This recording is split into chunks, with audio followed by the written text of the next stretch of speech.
Ebiere was the tallest girl in her class in secondary school. She was just 13 and in junior secondary class when she was picked for basketball. Ebiere put everything into the game whenever it was time for school games. So she was the best basketballer in school. Ebiere was hardly interested in her academics but was forced to keep studying. Basketball was Ebiere's joy, her life. Fast forward to 5 years later, Ebiere had taken high school exams and passed. Time to go to the university, she was not at all interested. She wanted nothing but to play. Nothing counted for her other than to play basketball. Ebiere kept at it. Soon, a university in Nigeria invited her to come for a diploma in health and physical education.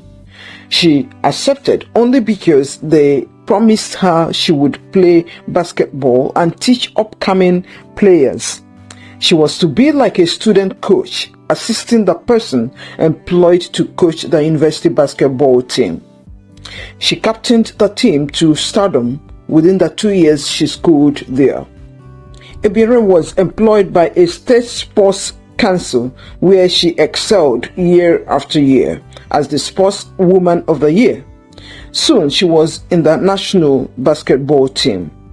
Ebiere began to lead Nigerian female basketball team from nation to nation for competitions. There was no stopping her. She was just upbeat, and she transferred that enthusiasm to her team. They hit stardom fast. Many nations shook if they had to play against her basketball team. Nothing could ever satisfy Ebiere other than playing basketball. If Ebiere was stressed up, just take her to the basketball court and give her a ball. Then came her meeting with Nedu, who was a sports journalist. Was he in love with Ebiere or what? But Ebiere had another man who, though, had not proposed marriage to her. Somehow, by excess show of love, Nedu wooed Ebiere to himself and proposed marriage to her immediately. Ebiere accepted. They soon got married. She sleeps and wakes up basketballing. Nedu began to see himself as a competitor with basketball. He began to feel that Ebiere was giving too much attention to the game and not to himself. Ebiere was 7 months pregnant when she needed to lead her team to play with another team from Ghana. She couldn't but participate fully in this match. Not many knew she was pregnant. Ebiere hit the ground running and her team trounced the Ghanaian basketball team. 2 months later, she had her very healthy baby, and life continued. Nedu became really resentful and started putting every obstacle for Ebiere to stop playing. Nedu started seeing other women. He was changing women like changing shirts. Ebiere had no other means of earning an income except via playing basketball. Her life was summarized as born to play. Nothing more, nothing less. Nedu started bringing women into their home. Different sizes of women, older women, younger women, small girls, all.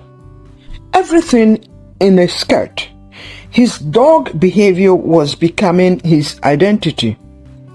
Ebiere had 2 daughters to raise, so she decided to focus on raising them the best she could. She would attend to her basketball and attend to her kids, while Nedu attended to his job and side chics. Ebiere still had matches to lead her team to victory both within and outside Nigeria and Africa. Sometimes she carried her kids along with a childminder. Sometimes she sends them to her sister's place since they attended the same school with their cousins. One day, Ebiere came back after winning and bringing home to Nigeria the African Basketball Cup. Nedu weakly greeted her, and she thought maybe he had quarreled with one or two of his side chicks. But no, Nedu was pining away. 2 days, his car was parked. No movement. He would just eat and go back to his room. Yes, he now has his own separate bedroom. Ebiere doesn't want to contract any sexually transmitted disease, so she tries to keep away. By the 3rd day, she decided to ask. Nedu then said that he had been sick for over 1 week. He had also seen his doctor, but there didn't seem to be any solution to the urinary and anal incontinence he was having. Ebiere swung into action to help out. She started cleaning him up as his room was beginning to emit horrible odors. She took him to different doctors. No solution seemed possible. While at it, one of his side chicks sent him messages asking why he didn't keep a date with her as scheduled. Ebiere was sharp and replied, "Just come over to the house. Some sweet things are waiting for you. After here, we could go to our usual joint, or I will take you to a new high-end club in town. Sweetie, I should be the one to take you there, okay?" The foolish Jennifer swallowed the bait and came. The moment she stepped into the house, Ebiere locked the doors. She commanded her to go upstairs to her husband's room. As she got in there, dressed to the neck, Nedu almost fainted. Ebiere said, "Yes, Jenny love, attend to your lover. Here are his pampers. You would clean him up, take him to the bathroom to bathe, dress him up, fix food for him. The kitchen is open. Everything you need is available. Don't attempt to run because I have locked all the exit doors. Don't bother to shout because nobody will hear you. My kids are not even around. My dogs have been released to walk around the compound. Any strange moves, they would attack you. So get to work immediately. I will sit back and watch you do it. He has an unidentifiable STD. You participated in it. So do your own cleanup today. And make sure you do it well if you don't want to sleep here today and continue to do it tomorrow." Ebiere sat down watching as Jennifer, with heavy tears rolling down her face, set to work. She pulled off her high-heeled shoes and started cleaning up Nedu. Nedu was both physically weak and thoroughly embarrassed. She took him to the bathroom and helped him have a scrub down. She dressed him up and he laid down in bed. Next, Ebiere commanded her to get to the kitchen to fix fried rice. Jennifer swallowed hard and asked, "Auntie, could I ask you a few questions if I don't know what to do?" Ebiere said, "Yes, sure. Ask." Jennifer knew what to do. She just asked 2 questions on liver, which she was told to cut into bits and use.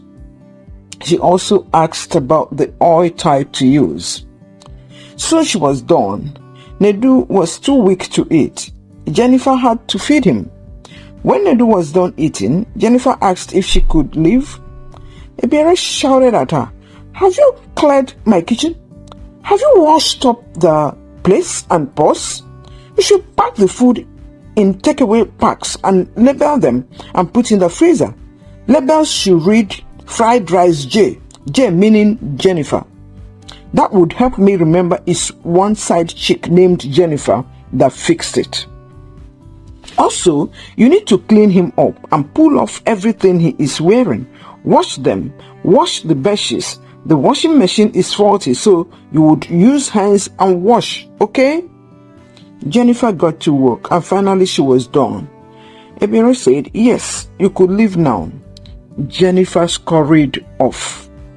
She made a vow that day that it was her very last time of ever dating a married man. She never ever called Nedu's number again. Ebiere hired a good caregiver, very nice lady. She adequately stood in for her if she had to go for an important basketball tournament. Sometimes her team had to play without her if Nedu wasn't looking too good. Another day, one Monica called Nedu. Ebiere had the phone. She sent a WhatsApp message in response. Ebiere asked Monica to come to the house. Monica is a divorcee with one story after another with different men, Nedu inclusive. She is older than Ebiere and really sophisticated. Ebiere wasn't bothered. She instructed the caregiver on what to do once Monica walked in. Monica breezed in and Ebiere commanded that their dogs be released immediately. She faced Monica, who is now in her sitting room, and said, "Yes, Madam Monica, you are welcome to a married man's home.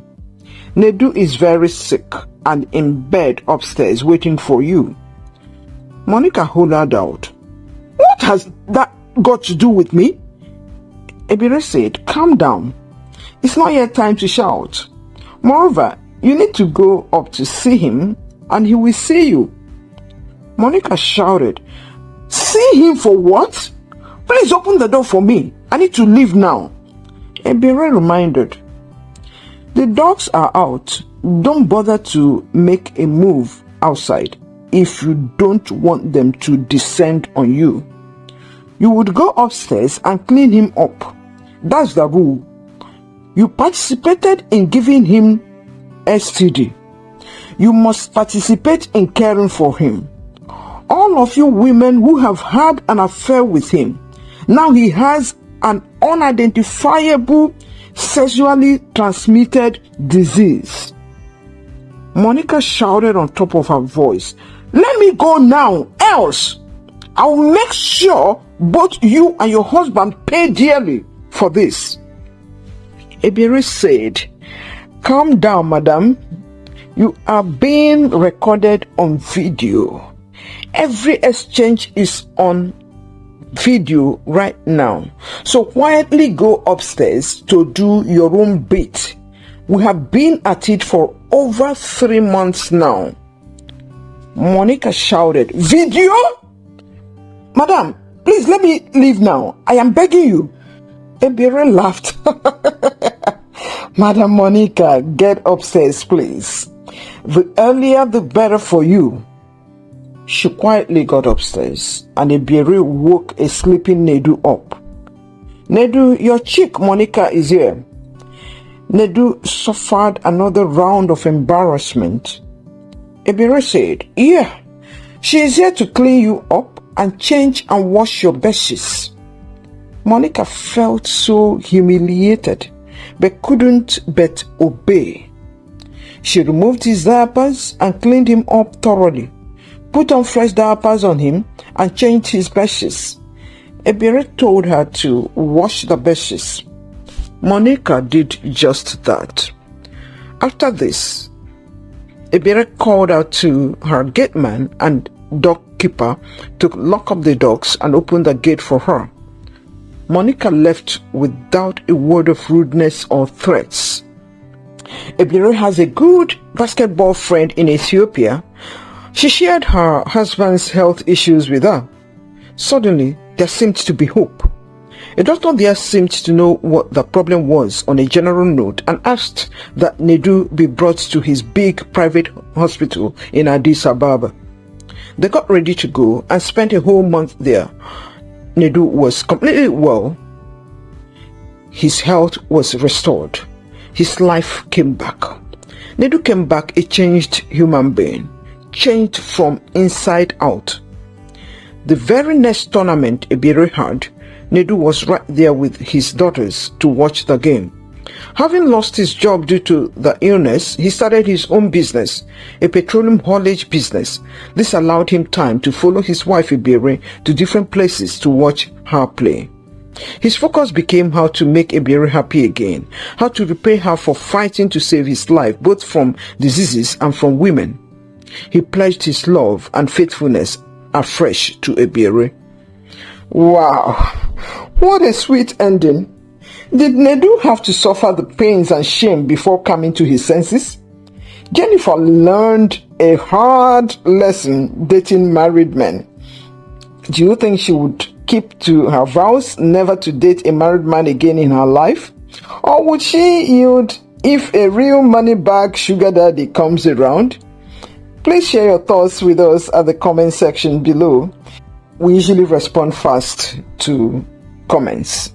Also, please share our videos with your friends and family. Share even with your enemies. They may turn round to become your besties. You never can tell. Have you clicked the like or thumbs up button? Please do. It helps YouTube recommend our videos to other people, and that really helps us grow. If you have subscribed before, we say a big thank you to you. You are just the best. If you haven't, please do, and also click the bell icon to get to know when next we upload another very interesting story video. Till our next video, remain truly amazing. This is African Folk Tales ChinChin. Goodbye.